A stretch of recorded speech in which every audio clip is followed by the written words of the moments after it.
Aquí está la tercera parte de la clase.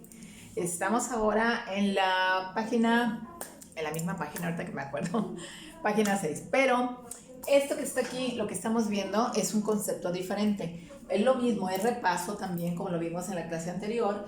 Estamos basados otra vez, o sea, nuestro fundamento, nuestro basamento, ¿cómo le podemos decir a esto? Es que estamos sobre la base del to be, es la continuidad de todo el repaso del to be.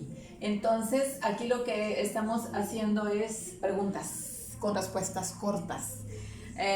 Yes, no questions and short answers with be, ¿ok? Review. Pregunta. Vamos a poner aquí una oración sencilla. Una oración sencilla que después la vamos a hacer una pregunta para que vean cómo funciona el verbo to be como auxiliar, ¿ok? Es repaso. You are our teacher. Estamos hablando de una oración afirmativa, ¿ok? You are our teacher. Luego, en este instante, nosotros queremos preguntar si eres nuestro maestro. Entonces, ¿qué es lo que hacemos? Cambiamos el verbo to be al primer lugar en este enunciado, en esta pregunta. Lo desplazamos al primer lugar para iniciar con él, porque en ese momento se convierte en auxiliar. Entonces, desplazamos al to be, la forma del verbo to be. Y empezamos, are you, porque el sujeto entonces pasa al segundo lugar.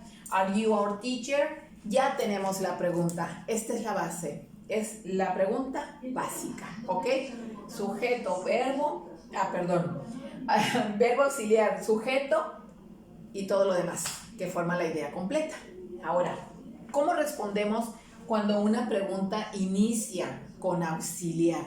Sea el auxiliar que sea, esto se da en todos los casos. Si empieza con un auxiliar, nosotros tenemos una respuesta que va a ser iniciada con un yes o con un no, siempre, ¿ok? Cuando nosotros iniciamos con una palabra interrogativa, entonces tenemos información, porque lo que estamos pidiendo es información con una palabra interrogativa. Pero cuando iniciamos con un auxiliar, como en este caso, siempre vamos a tener una respuesta con sí, con no, ¿ok? Bueno, entonces, are you our teacher? Yes, I am. O bien, no, I'm not, ¿ok? Y tengo más ejemplos que llevan un sujeto diferente, un pronombre diferente, ¿ok?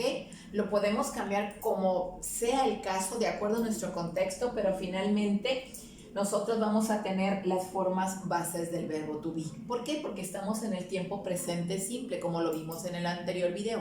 Bueno, entonces, ya se dio la dinámica para hacer una pregunta.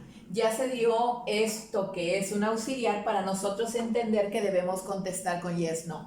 Ahora, vamos a ver cómo funciona con el is. ¿Is she Chinese? Entonces nos vamos a la respuesta. Yes, she is. Si fuera negativo sería no, she isn't. Pero hay otra forma de negar que también hemos visto y que conocemos, que es no, she's not, ¿ok?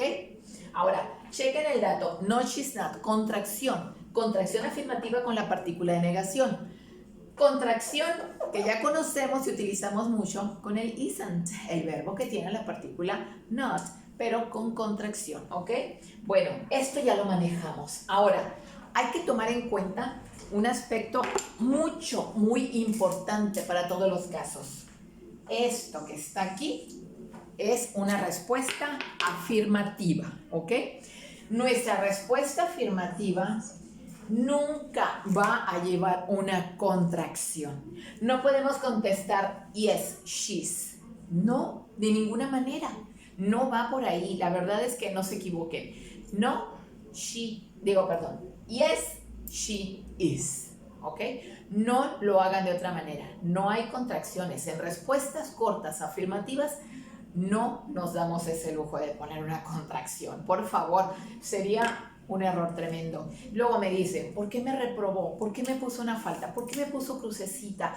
¿Por qué me bajó la calificación si yo iba a tener un 10? No, el detalle fue que me hicieron una contracción, por ejemplo, she's, I'm. Cuando han visto que contesta yes, I'm.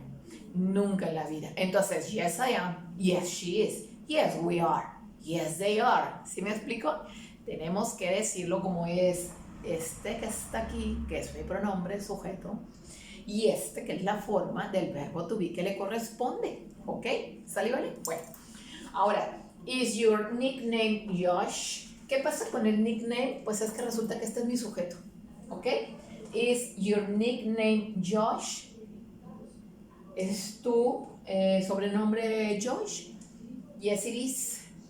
Porque el sujeto de esta oración es el nickname, ¿ok? Entonces, ¿qué está pasando aquí? Pues es una cosa, no es el Josh, es el apodo del muchacho. Entonces, it. Yes, it is. No, it isn't, ¿ok? Hay mucha confusión en esto cuando llega la hora del examen. ¿Cuál es mi sujeto entonces? Porque yo me voy así como con la apariencia y digo, ay, pues es Josh. No, your nickname is Josh. Si esta fuera una frase afirmativa, ¿cómo sería?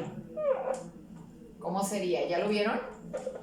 Your nickname is Josh. Acuérdense que hacemos esto. Entonces, ¿qué pasa aquí? Tenemos que el verbo se coloca en la posición de auxiliar y entonces es is your nickname Josh. Este entonces es mi sujeto. Y como esto es una cosa, entonces ¿qué hago? Pongo el it, ¿sale? Yes, it is. Y bueno, si es negativo, no, it isn't. Y como lo había explicado antes, no, it's not, ¿ok? Como está aquí. Bueno, ahora, are you and Tom students? You and Tom. You and Tom. ¿Qué pronombre es? Ustedes, ¿no? Ustedes.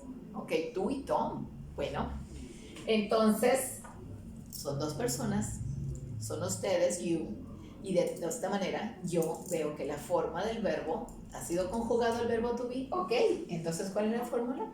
Aquí la forma es are y se convierte aquí en auxiliar. Funciona el verbo como auxiliar. Are you and Tom students? Yes, we are. Sí, nosotros somos.